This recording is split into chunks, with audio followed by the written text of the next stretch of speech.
What's up, Renee, babes? It's your favorite, and I'm back again with another video. And as you guys know about today, I'm going to be telling you guys the must-have apps for small YouTubers. So before I get this video, make sure you give this video a thumbs up, hit that subscribe button to become Renee, babes, to Renee, where you know what else and what that's on beard, and make sure that your notifications are on so you can live out for the videos because you never miss on anything. And I'm going to be showing you guys the must-have apps that I use and that you should be using as a small YouTuber, and that would help you. And I think most big YouTubers use these apps anyways. Just if you're starting out, then I feel like these are the must-have apps because they do help a lot and they have helped me. Also, I want to thank you guys for 500 subscribers. We hit 500 yesterday, 502 this morning. So the first app obviously is YouTube's. Well, obviously YouTube first. You obviously need YouTube. I'm pretty sure most phones come with YouTube, but obviously you need YouTube because how you gonna upload your videos. The next app that you need is YouTube Studio. And YouTube Studio is basically an app, a mobile app for the actual YouTube Studio, which is a website. It's like you edit, like if you have a computer or something, then you know, like you actually use the studio like on youtube.com, I believe it is. But if you have a phone and you don't feel like you don't want to use that all the time, then you have the app. But you can also use desktop on your phone too, so that you can use both of them, because you do need the desktop to edit some other stuff and to check stuff, especially if you want to like add iCards and end screens and just stuff like that, and check for monetization and to check for copyright strikes and claims. I do have a tutorial. It's not really a tutorial, but I do have a tutorial how to upload a banner, and that's pretty much the same when you get youtube.com, YouTube desktop on your like mobile phone. Just go watch that video. I have a couple of videos. I think I have like 2-3 videos on how to make a banner, so you can go find one of those, I think. But just make sure that it says how to upload to in the title. If it doesn't, then you can just search it up on YouTube. It is very simple. It's not that hard. But if you guys want a tutorial on that, a smaller tutorial, please let me know and I will help you guys out with that and just explain a little bit more about the stuff.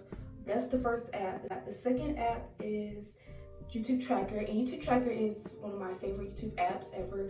And the thing about it though is you can't use it on Android, sadly, but you can use it on iPhone, and I have an iPhone, so I can use it now. But on this phone I couldn't use it, so I couldn't really check anything. I mean, I could check it, but I had to go on YouTube desktop on my phone instead of just YouTube Studio. I could check certain stuff, but a lot of stuff I could not do without this app or check, and it's more easier and it's like easier to navigate. But either way, you can still check it. It's just that I like this app because it's like right next to my YouTube Studio and YouTube, so I can just click on it, see everything, and then go to other apps that I need to do and or help organize my channel more.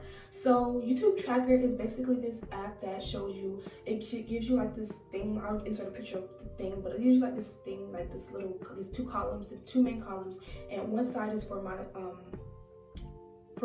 they both like to help you with monetization, obviously, but one side is like for the subscribers, and it gives you the percentage, and I'm at 50% because I'm at 502 or 501 subscribers, something like that. And then on the other side, I'm at almost at 300 watch hours. So yeah, but that's also because you need 4,000 watch hours to be monetized, and so that side helps you as well. And then you go to you have different options. You can see how many subscribers you earn a day, you can see your views and stuff, and I think I'm at 15k views. So my goal is to get to, I don't know what my goal is, I put it on the screen, but right now I could think of like a small term goal is obviously 20k, but my count right now is 15k. And then you can also see how many videos you have, and I think after this video is uploaded I'll have 111 videos, but as of right now I have 110 videos uploaded and stuff like that. And it can also tell you how many views, like if you go back on one, like if you go, say you go and check your views and you have like 14k, and then you go back and check and you have 14.2k, it'll show you how many views you got. Like will be like a small green number under it, and it'll just like have a little arrow showing you how many views you earned in that amount of time that you were not looking, or like in that amount of time between the time that you checked and the time you went back and checked. It's just showing you how many views you earned since the last time you checked, basically. So yeah, I just love this app. This app is it's like a very nice and welcoming setup, and it's very easy to use. You do have to pay for certain stuff, but majority of the stuff, the basic stuff that you need on there, you don't have to pay for, which is a good thing, because a lot of apps they really be trying to charge you all these prices for stuff that you can get on some apps that give it for free. So app is Chrome obviously, and Chrome is if you don't have like a computer or something to get onto YouTube desktop with, then you can obviously use Chrome or Safari, whichever one works for you, or whatever web browser you use to search on Google, you can use that to help you get to the desktop. And you know, obviously I think everybody uses Chrome. I like Chrome. I prefer Chrome over Safari, but they both work for me. So, you know, just do what works for you. But I would suggest Chrome because Chrome does work a little bit faster than Safari. The next app is _𝘂𝑚, and 𝘂𝑚 is one of the apps I use to edit my thumbnails. And the only thing I really do on that app as now is add the color background and crop it after I screenshot it from my videos. I don't really use that app for anything else. And then I also use it to add like little, little pictures on my thumbnails, and I also use it so I can download those little stickers and then just add it into my videos when I'm editing. So the next app is Fonto, and Fonto is where I get my fonts from. I also use VideoStar for my fonts, but Fonto is one of my main apps that I use for my fonts. And you can also download fonts onto Fonto from the font if you want a video on that. I will put that video out. I don't know if I have that video out already. If I do, then I probably won't put a video out for it. But if I don't, then I will most definitely try to get that video out for you guys, as well as the other one. So my phone is literally about to die, so I'm trying to hurry up and get this finished so my phone won't die on me.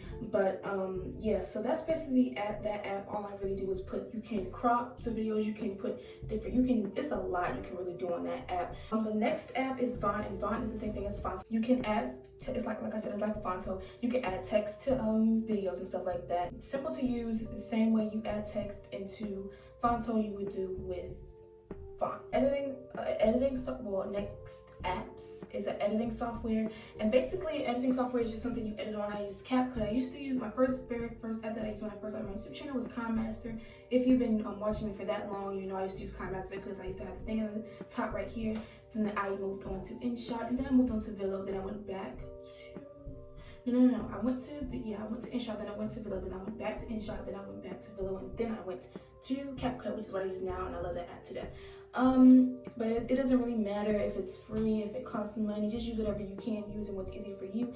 I will make a video on how to use CapCut and all, like, you know, the basics of CapCut, so because a lot of people do have questions on how do you use that app and like what is it, and is it just like to make or edit TikTok videos or whatever, Google Photos or whatever you use, or like any other apps that are similar to this. But basically Google Photos is an app, it's like the photos that's on your phone, but basically you can delete, like on there you can go on there and like you could back it up, and then I'll explain that later. I do have a lot of videos coming out on everything that I'm talking about, well, most of the things I'm talking about in this video. But basically you can like back up photos onto there, like make a Google account and then back up photos onto there, and then you can like, it'll give you the option, like once it's like finished backing up photos and stuff, it can give you the options to say free up space, and then all you do is like tell you how many pictures that is backed up and just everything that was in your, like everything, how many, like say you have 500 photos, videos, whatever you have in that the Photos app. So you have like 50 items in the Photos app. So basically Google Photos will back up all of those items, whatever you have, 50 items, 500 items, whatever it is, and then it'll give you the option, you'll say delete 500, free up space, and delete 500 items or whatever, 500 photos and videos. So it will do that, then it'll delete everything off of your actual Photos, Apple Photos app, and then it will just be saved in Google Photos, and you can delete the app and log back in and everything will still be there. And that's how I get photos. And I just got into a Google account I had like way back when, and just got all of my old photos. So I'm having some good videos for y'all because I embarrass myself, but I guess I can show you guys that stuff too. So yeah, I love this app, but there are plenty of other apps out there that you can use that are very similar to Google Photos, but Google Photos is the best. It's the best you'll get, in my opinion, unless you want to buy more storage space, which nobody feels like doing. So yeah, the next thing is a planner or a notes app. So you can have a in-person planner, or you can just have a notes app. I use Google Notes and I use Apple Notes. They both work for me. I use Google Notes for this phone, but I also send, like, you can see, I don't know if y'all can see, but this is Apple, but this is like a picture. This was a picture I sent it to my IG and then just use it on here. So yeah, but I use both of them. So this is the notes. It's called Keep Notes for Google Photos, and I'm gonna put this up, but it looks very similar to the Apple Photos one, but it's Google's Photos one. So yeah, you can just use that. Make sure you have one of those so you can plan out your videos if you don't want to write them out. But either way, you can plan either way. What helps you at night, I like to type because I'll be like it'll be quiet. Everything, well, not quiet because people are still up, but you know, like it'll be just like quiet to me. I have my music going, I can just type where I can write, but most of the time I do type. stuff up or just plan or just jot things down. But this is where I like, can just get everything, whether it has something to do with YouTube, school, just anything in general. I do make notes, and I do take a lot of notes, and I do organize and note take a lot of things. So these two apps have helped me a lot, especially with YouTube and planning, especially when I use my YouTube journals. So yeah. The next and last app is a calendar, and pretty much all phones come with a calendar, but if you want a separate one, you can also have a separate calendar that's like strictly for YouTube, or you can download another calendar app that you like and has a better setup. I don't really know any other ones than the ones that come on the phone. I don't really look at things like that, but a calendar is similar to a planner, but I think a calendar is, calendars, can help you too as a virtual reminder as well as you have a paper reminder. So you have both, best of both worlds. So I think that is very necessary, especially when you do, you have a lot of things going on and you need to film videos or edit things or have things to do things for your channel, and you might have a busy week, or you might just forget, and you might get a notification saying, hey, you need to do this on this day, or this needs to go up on this day. It's just, or even if you don't forget, it just helps you feel more organized and make sure that you know what you're doing. Because sometimes you might think you're doing, you might think, oh, I have a video on Tuesday, but you really don't need to upload that video until Wednesday, but you can just go ahead and edit and upload it, but you don't need to actually upload it until Wednesday. You feel me? I don't know if you understand what I'm trying to say, but basically, I think it's a necessity. I think you have one, or use it if you have one, take advantage of it and use it. And especially if you don't want to spend money on an actual one, you already have one that's digitally there, so use it. But that's pretty much it for this video. So thank you guys for watching. Make sure you give this video a big thumbs up, and don't forget to turn on notifications on so you'll be alerted out of videos because you never saw anything. And I